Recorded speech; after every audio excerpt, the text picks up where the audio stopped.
మార్చి 16 నుంచి ఏప్రిల్ 1వ తేదీ వరకు జరిగే 10వ తరగతి పరీక్షలకు పగడ్బందీగా ఏర్పాట్లు చేయాలని జిల్లా కలెక్టర్ ఎస్ రామచందర్ రెడ్డి అధికారులను ఆదేశించారు. 10th ఓపెన్ ఇంటర్ పరీక్షల నిర్వహణకు చేయాల్సిన ఏర్పాట్లపై తమ ఛాంబర్లో వివిధ శాఖల అధికారులతో బుధవారం సమీక్ష సమావేశం నిర్వహించి ఆయా శాఖలకు దిశానిర్దేశం చేశారు.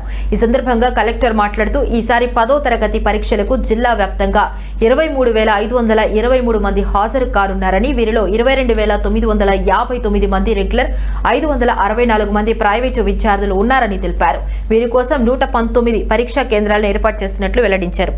ప్రతి పరీక్షా కేంద్రాన్ని తహసీల్దార్లు, ఎంపీడీఓలు లేదా మున్సిపల్ కమిషనర్ల చేత తనిఖీ చేయించి సోమవారం నాటికి తమకు నివేదికను సమర్పించాలని ఆదేశించారు.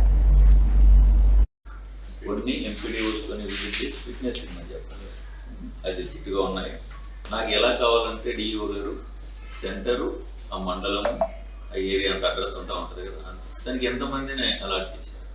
నాకు వాళ్ళ దగ్గర నుంచి రిపోర్టు అంతమందికి సరిపోయే స్పేస్ ఉందా and is it fit for conducting of examination. So మండలానికి ఉన్న స్కూల్స్ అన్నిటిని కూడా ఎంపీడీఓస్, తహసీల్దార్స్ అండ్ మున్సిపల్ కమిషనర్స్కి డివైడ్ చేసేసి పంపించేయండి. ఈరోజు ఇచ్చేయండి, మన వాళ్ళు పంపించేసి ఫిట్నెస్ ఒక మండే కంతా రావాలి. 144 సెక్షన్ మంచి చెప్పండి.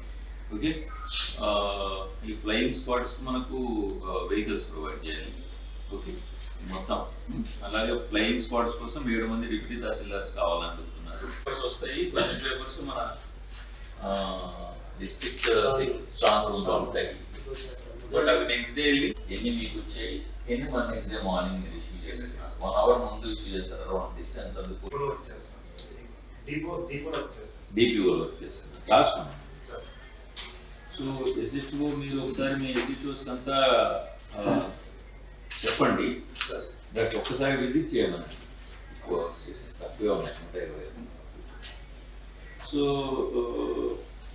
మీరు కొంచెం అర్థం చేసుకోవాల్సి, మళ్ళీ అవి వచ్చిన నెక్స్ట్ డే మళ్ళీ మీ పోలీస్ స్టేషన్కి వచ్చేస్తాయి. సో మీరు రిజిస్టర్ మెయింటైన్ చేసుకుంటారు.